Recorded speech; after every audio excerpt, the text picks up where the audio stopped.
জাহিদ জাতীয় শহীদ মিনারে আমরা ফিরে যাব। ওখানে আমরা রাত্রি যাপন করব। রাত্রি যাপন করার পরে আগামীকাল সকাল 12টা পর্যন্ত আমরা অপেক্ষা করব।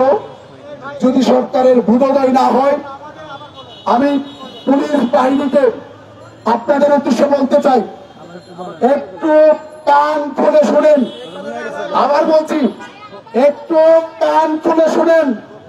এতদিন আপনাদেরকে সহযোগিতা করেছি, আগামীকালকে লোকের শাহবাগে যদি কোন রকমের বাধা তৈরি করা হয়, শিক্ষক সমাজ এই পুলিশ বাহিনীকে প্রতিরোধ করবে, প্রতিহত করবে। আজকে মানববন্ধন করছে শিক্ষার্থীরা। ঢাকা ইউনিভার্সিটি, যেটা বাংলাদেশের রাজনীতির সূতিকাগার বলা হয়, এই ইউনিভার্সিটির ক্যাম্পাসে কিন্তু আমরা অবস্থান নিয়েছি। আপনাদেরকে জানতে হবে, ডাকসু নেতৃবৃন্দ কিন্তু কালকে বলে গেছে আনুষ্ঠানিকভাবে, এই আন্দোলন যতক্ষণ দাবি না আদায় হবে ততক্ষণ পর্যন্ত আপনারা থাকবেন। ডাকসু ঢাকা বিশ্ববিদ্যালয় এই শিক্ষকদের জন্য পাহারাদার হয়ে থাকবে, তারা কালকে বলে দিয়েছে। সুতরাং প্রশাসনকে বলবো, আমরা আসলে আমাদের সন্তান তুল্য শিক্ষার্থীদেরকে তাদের কাছ থেকে আমরা দূরে থাকতে চাই না। যদিও আমরা আমাদের জীবিকার তাগিদে ডাল ভাত খেয়ে বাঁচা করার জন্য এখানে পড়ে আছি, তো আমাদের হৃদয়টা আমাদের শিক্ষার্থীদের কাছে পড়ে আছে, আমাদের প্রতিষ্ঠানে পড়ে আছে, আমাদের শ্রেণী কক্ষে ফিরে পড়ে আছে। আপনাদেরকে অনুরোধ করব, যত দ্রুত সম্ভব প্রজ্ঞাপন জারি করে আমাদেরকে আমাদের সন্তান তুল্য শিক্ষার্থীদের কাছে ফিরে যাওয়ার ব্যবস্থা করে দেন। না হলে আন্দোলনের দাবানল যেইভাবে ছড়িয়ে পড়েছে, অনেকের মস্তক দিয়ে টানাটানি শুরু হয়ে যাবে বললে কিনা।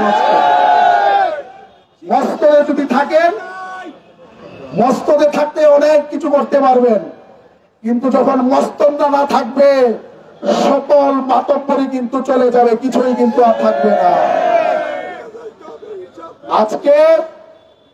আজকে আপনি কত বড় ব্যর্থ একজন শিক্ষা উপদেষ্টা।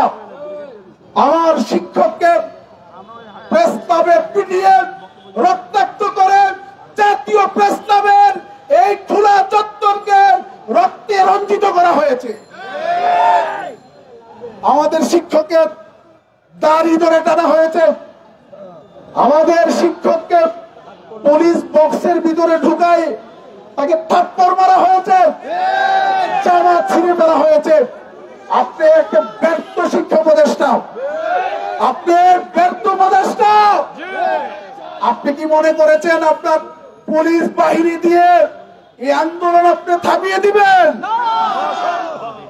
পুলিশ বাহিনী দিয়ে বাংলাদেশের জনগণ 5ই আগস্টের পরে প্রমাণ করেছে, কোন বাহিনী টাহিনী দিয়ে কোন যৌক্তিক ন্যায্য আন্দোলন এই বাংলাদেশের মানুষ বন্ধ করা মেনে নিবে না, মেনে নিবে না।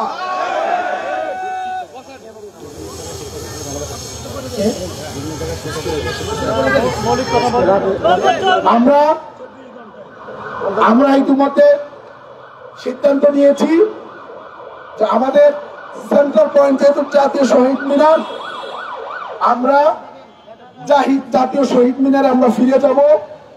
ওখানে আমরা রাত্রি যাপন করব। রাত্রি যাপন করার পরে আগামীকাল সকাল 12টা পর্যন্ত আমরা অপেক্ষা করব। যদি সরকারের ভূতদয় না হয়, আমি পুলিশ বাহিনীকে আপনাদের উদ্দেশ্যে বলতে চাই, একটু কান খুলে শুনেন। আবার বলছি, একটু কান খুলে শুনেন। এতদিন আপনাদেরকে সহযোগিতা করেছি, আগামীকালকে লোকের শাহবাগে যদি কোন রকমের বাধা তৈরি করা হয়, শিক্ষক সমাজ এই পুলিশ বাহিনীকে প্রতিরোধ করবে, প্রতিহত করবে।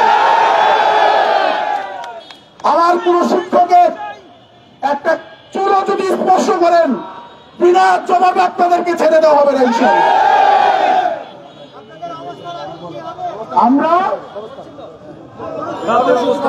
আমাদের আগামীকালকে আমরা এখন শহীদ মিনারে ফিরে যাব। ওখানে রাতে আমরা থাকবো। আগামীকালকে 12টার আগে যদি প্রজ্ঞাপন জারি না হয়, 12টায় আমরা ব্লকের শাহবাগ কর্মসূচি পালন করবো ইনশাল্লাহ। আপনাদের সকলকে সংগ্রামী সালাম জানিয়ে আমি শিক্ষকদেরকে, সারা বাংলাদেশের শিক্ষকদেরকে বলবো যে আমরা শহীদ মিনারে থাকবো রাতে। আমরা এখান থেকে মিছিল সহকারে শহীদ মিনারে যাব, এখনই যাব শহীদ মিনারে। আমরা রাত্রি যাপন করব, আমরা 12টা পর্যন্ত অপেক্ষা করবো আগামীকাল। যদি এর মধ্যে প্রজ্ঞাপন না হয়, ব্লকের শাহবাগ কর্মসূচি ঠিক 12টায় আমাদের শহীদ মিনার থেকে শুরু হবে ইনশাল্লাহ। আমি সারা বাংলাদেশের শিক্ষকদেরকে অনুরোধ করব, যেহেতু কর্মবিরতি চলছে, প্রতিষ্ঠানে আপনার কোনো কাজ নাই, আপনার অধিকারের জন্য আমরা লড়াই করছি, আপনি আমাদের সহযোগিতা হবেন। সকলের উপস্থিতি আমরা শহীদ মিনারে কামনা করছি। আমরা শপথ করেছি কোন অবস্থাতেই প্রজ্ঞাপন ছাড়া এই শহীদ মিনার থেকে আমরা যাব না, শ্রেণীকক্ষে যাব না। সকলকে ধন্যবাদ।